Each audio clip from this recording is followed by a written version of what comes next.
Hello everyone.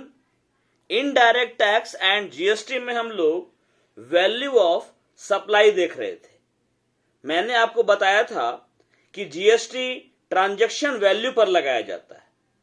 Transaction value वो value होगा जो कि गुड्स या सर्विसेज की सप्लाई के लिए एक्चुअली पे किया गया है या पे किया जाना है। जीएसटी लगाने के लिए सप्लाई का जो सही वैल्यू है वो पता होना बहुत जरूरी है। सप्लाई के वैल्यू में किस आइटम को इंक्लूड किया जाए, किस आइटम को इंक्लूड नहीं किया जाए, ये सब जीएसटी चार्ज करने के लिए जानना बहुत ही जरूरी है। आज हम जानेंगे कि ट्रांजैक्शन वैल्यू में कौन कौन सा आइटम्स इंक्लूड किया जाता है। ये जो लिस्ट है ये बताई गई है सीजीएसटी एक्ट 2017 के सेक्शन 15 सब सेक्शन 2 में।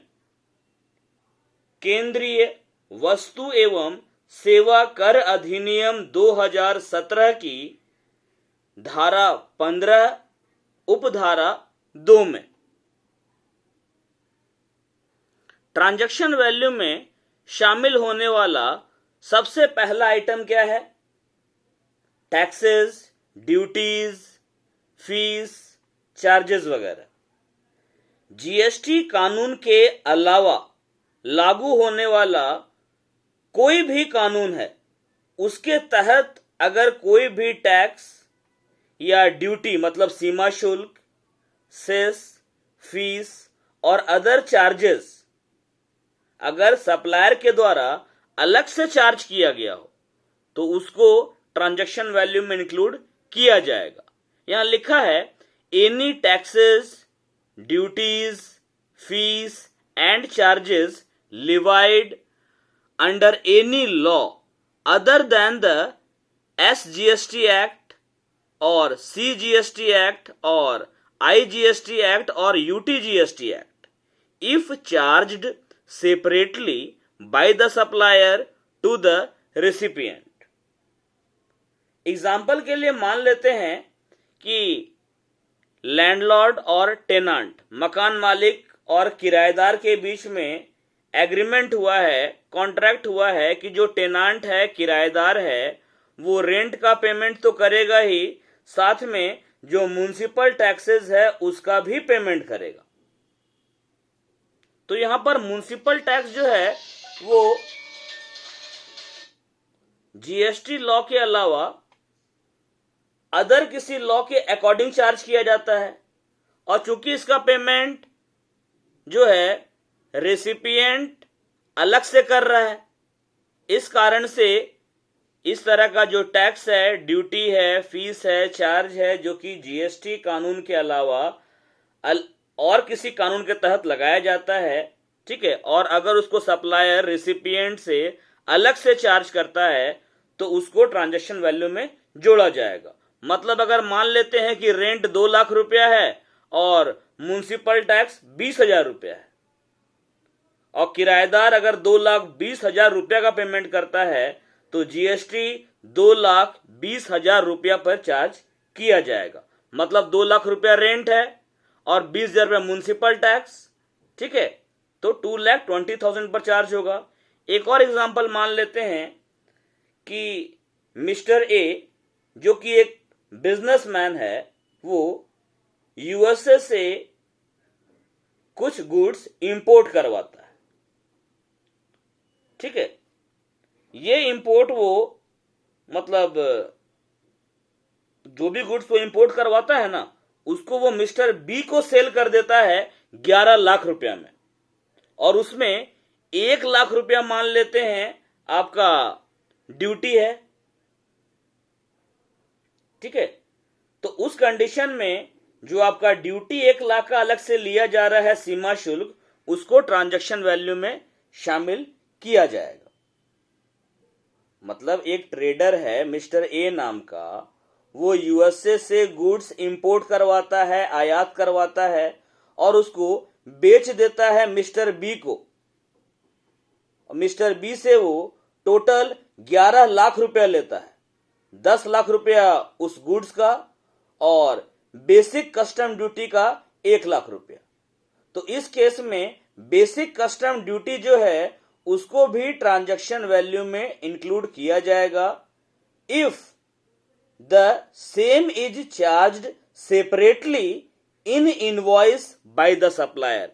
सप्लायर जो बिल बनाएगा उस बिल में अगर अलग से उस टैक्स का जिक्र करता है तो इंक्लूड करने के बाद उस पर जीएसटी चार्ज किया जाएगा।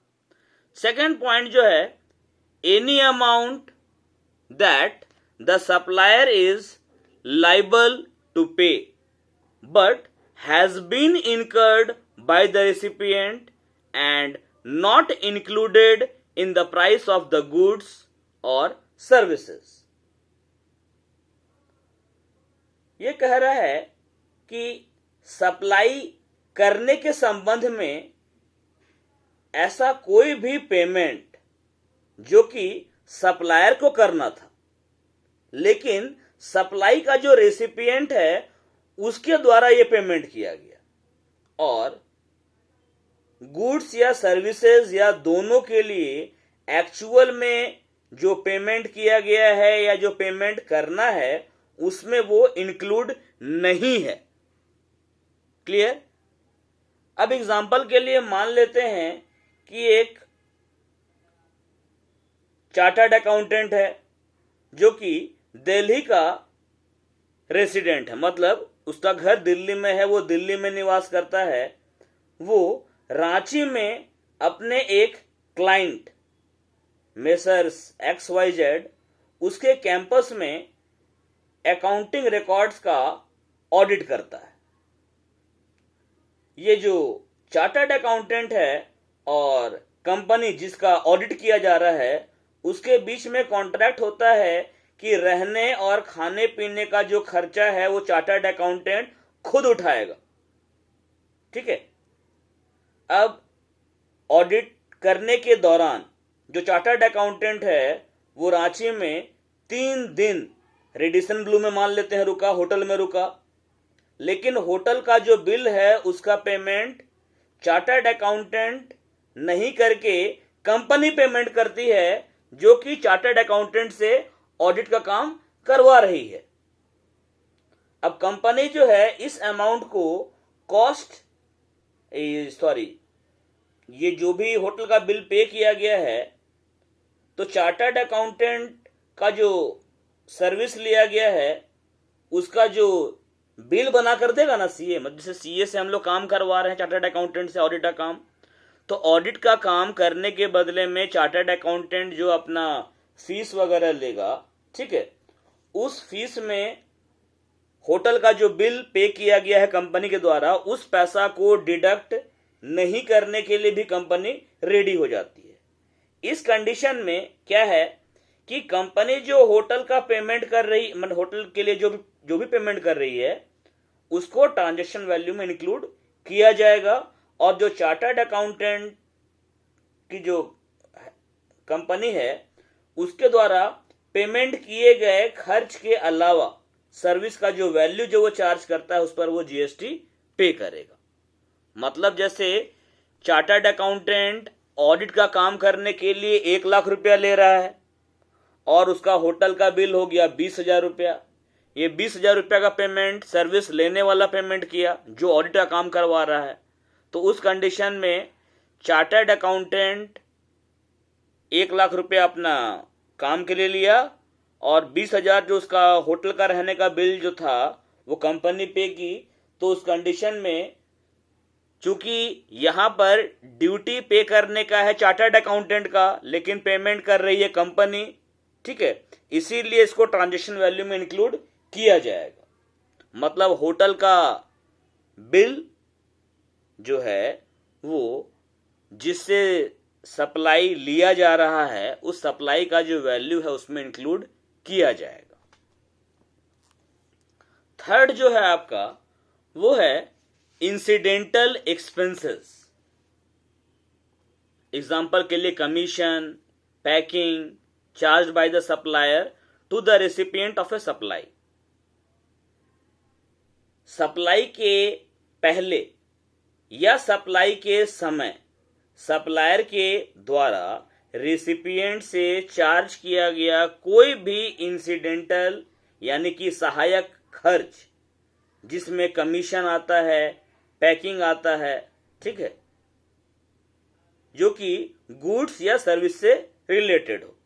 अब मान लेते हैं कि मिस्टर ए जो है वो, मान लेते हैं कि आप किसी होटल में जाते हैं और वहां से 5,000 रुपये का मिठाई खरीदते हैं और होटल वाले को बोलते हैं कि इस मिठाई का स्पेशल पैकिंग करना है, ठीक है। अब मिठाई दुकान वाला आपसे 5,200 रुपया चार्ज करता है, 5,000 रुपया मिठाई का और 200 रुपया स्पेशल पैकिंग करने का। तो यहां पर ट्रांजैक्शन वैल्यू 5,200 होगा और जीएसटी 5,200 पर देना होगा। मतलब 5,000 रुपया मिठाई का दाम, 200 रुपया उसको स्पेशल तरीके से पैक करवाया गया इस कारण से। तो यहां पर मिठाई दुकान वाला अपना जब बिल बनाएगा तो वो 5,200 रुपया ट्रांजैक्शन वैल्यू माना जाएगा और उसी पर जीएसटी चार्ज किया जाएगा। फोर्थ है, any amount charged for anything done by the supplier in respect of the supply of goods or services at the time or before supply of the goods or services। Supply के पहले या supply के समय supplier के द्वारा recipient से कुछ भी करने के लिए चार्ज किया गया कोई भी अमाउंट जो कि गुड्स या सर्विस से रिलेटेड है। अब मान लेते हैं कि ये कंपनी जो है वो अपना गुड्स सेल करवाने के लिए एक एजेंट को अपॉइंट करती है। एजेंट जो है वो 500 रुपया पर यूनिट के रेट से ऑर्डर लेता है, जिसमें रेसिपिएंट कमीशन जो है वो 1 रुपया है। तो चूंकि कमीशन प्राइस में इंक्लूडेड है, इसीलिए जीएसटी जो है वो 500 रुपीज पर चार्ज किया जाएगा। अगला है इंटरेस्ट और लेट फी और penalty for delayed payment of any consideration for any supply. किसी भी सप्लाई के लिए कंसिडरेशन का पेमेंट करने में जो डिले हो रहा है, देरी हो रहा है, उसके लिए अगर इंटरेस्ट या लेट फी या पेनल्टी वगैरह लगाया जाता है तो उसको भी ट्रांजैक्शन वैल्यू में जोड़ दिया जाएगा, ठीक है। अब मान लेते हैं कि मिस्टर ए जो है वो 1 मंथ के क्रेडिट पर मिस्टर बी को 1 लाख रुपीस का गुड सप्लाई करता है, ठीक है। 1 मंथ का क्रेडिट दिया है।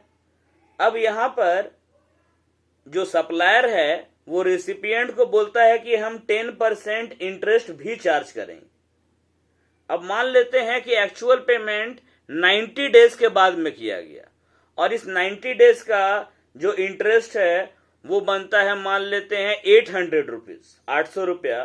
तो ये जो 800 रुपया जो इंटरेस्ट का है उस पर भी जीएसटी चार्ज किया जाएगा। लास्ट पॉइंट जो है वो है subsidies directly linked to the price, excluding subsidies provided by the central and state governments. Explanation: the amount of subsidy shall be included in the value of supply of the supplier who receives the subsidy।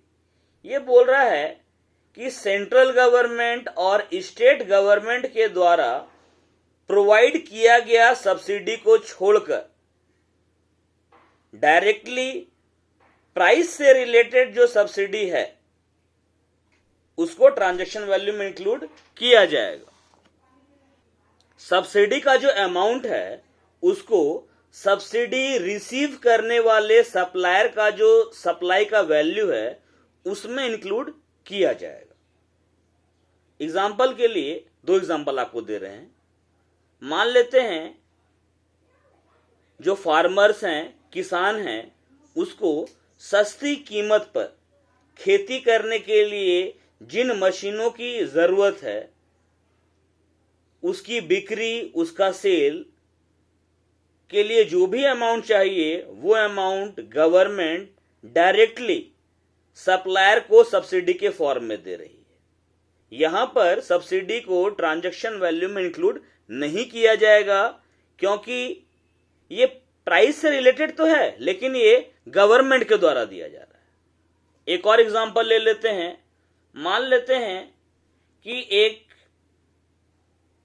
Company है जो government school और colleges में students को laptop cell करती है।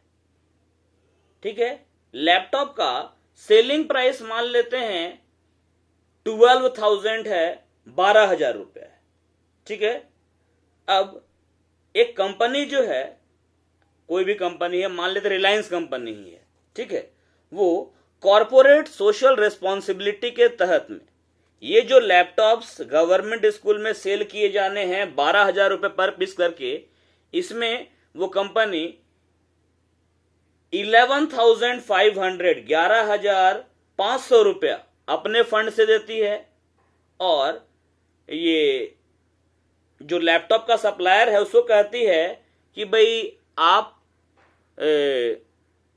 बच्चों से जिनको आप लैपटॉप बेच रहे हैं उनसे केवल 500 रुपीज लीजिए।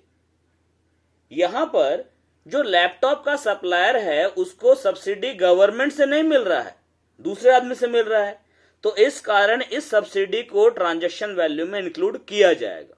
मतलब हालांकि स्टूडेंट को 500 रुपये में मिल जा रहा है लैपटॉप, लेकिन ट्रांजैक्शन वैल्यू 12,000 रुपया है। ठीक है, और उसी पर जीएसटी चार्ज किया जाएगा।